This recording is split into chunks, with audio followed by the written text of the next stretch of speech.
Hallo und willkommen zu dem Video. Toll, dass ihr es angeklickt habt. In diesem Video will ich euch mal einen HP OfficeJet 4500 zeigen, der beim Einschalten so klackende, knatternde Geräusche macht. Die kommen ungefähr aus diesem Bereich des Druckers.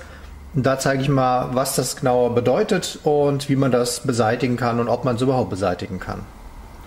Ich schalte das Gerät hier vorne mal ein und dann sieht man hier im Display, wie er sich initialisiert, und da steht auch dann gleich Initialisieren.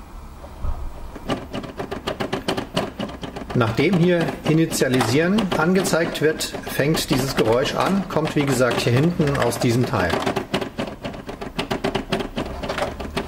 Wenn man die Klappe aufmacht, sieht man hier hinten den Scannerkopf, und der ist verantwortlich für dieses Geräusch. Der befindet sich beim Einschalten hier hinten und fährt jetzt hier rüber, und ich zeige das nochmal in der Nahaufnahme.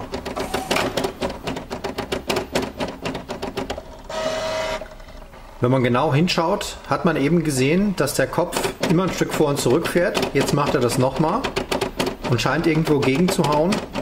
Möglicherweise findet der seine Endposition nicht. Nach 10-20 Sekunden des Klackerns fährt der Kopf dann hier rüber, und der Drucker und auch der Scanner, die funktionieren ganz normal. Der Drucker druckt einwandfrei und der Scanner scannt auch und übermittelt das richtig an den PC. Zuerst sollte man mal schauen, ob hier oben unter dem Vorlagenglas keine Teile, Plastikteile, Schrauben oder sonstige Fremdkörper hier drin rumfliegen, die vielleicht irgendwann mal abgebrochen sind und jetzt den Schlitten blockieren. Das ist hier jetzt nicht der Fall, also da bewegt sich alles einwandfrei, da ist auch nichts abgebrochen oder zerstört. Was ich jetzt mal als nächstes versuche, ist, den Drucker zu resetten. Dazu wird der Stecker rausgezogen und es werden hier ein paar Tasten gedrückt. Das setzt den Drucker komplett zurück. Der Nachteil ist, es sind auch eventuell alle Daten weg, also so Faxnummern in diesem Fall und so weiter. Da kann man verschiedene Probleme mit beheben durch Resetten, und ich habe da ein eigenes Video zu gemacht. Da blende ich jetzt mal den Link oben ein und dann schaue ich jetzt mal, was da rausgekommen ist. Den Drucker habe ich, wie im Video gezeigt, mal resettet jetzt eben, und ich schalte ihn mal ein, mal schauen, ob das was gebracht hat und dieses Geräusch da hinten jetzt verschwunden ist. Und nach wie vor fährt dieser Kopf scheinbar hier gegen diese Begrenzung. Ich baue jetzt mal diese Scannereinheit auseinander und versuche mal den Scanner innen zu reinigen, mal schauen, ob das was bringt. Zuerst muss man hier mal dieses Schildchen entfernen, das ist hier so eingeklipst. Und hier ist eine Schraube drunter, die muss rausgeschraubt werden, die habe ich hier schon mal entfernt. Danach wird der Deckel hochgeklappt und hier oben werden 6 Schrauben entfernt. Nummer 1, Nummer 2, 3, 4, die sind ein bisschen versteckt, 5 und 6. Und hier vorne ist noch eine Schraube zu entfernen, die habe ich auch schon mal rausgedreht. Das Bedienteil wird jetzt hier abgenommen, und hier ist das befestigt mit einem Flachbandkabel. Da muss man sich die Position merken, habe ich hier schon mal gelöst. Hier kann man jetzt die komplette Scan-Einheit abnehmen und hier ganz hinten das Kabel vorsichtig lösen, was mit der Steuerplatine verbunden ist.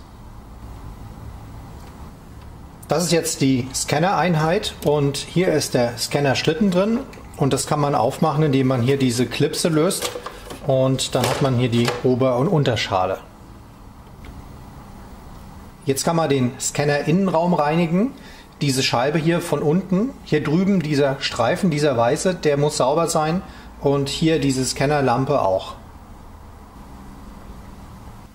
Das Reinigen kann ich mir in diesem Fall aber sparen. Hier sieht man auch schon den Fehler, warum es nicht funktioniert. Hier rechts in dieser Plastikwanne, in der der Scankopf nach links und nach rechts fährt, gibt es hier einen Steg mit Zähnen drauf. Darüber wird dieser Scankopf angetrieben und hier sind Zähne rausgebrochen. Hier sieht man diese zerbrochenen Zähne nochmal. Hier unten liegen auch ganz kleine Reste, die lagen hier in der Ecke drin, die hat man so gar nicht gesehen durch das Scannerglas, und das ist eigentlich irreparabel.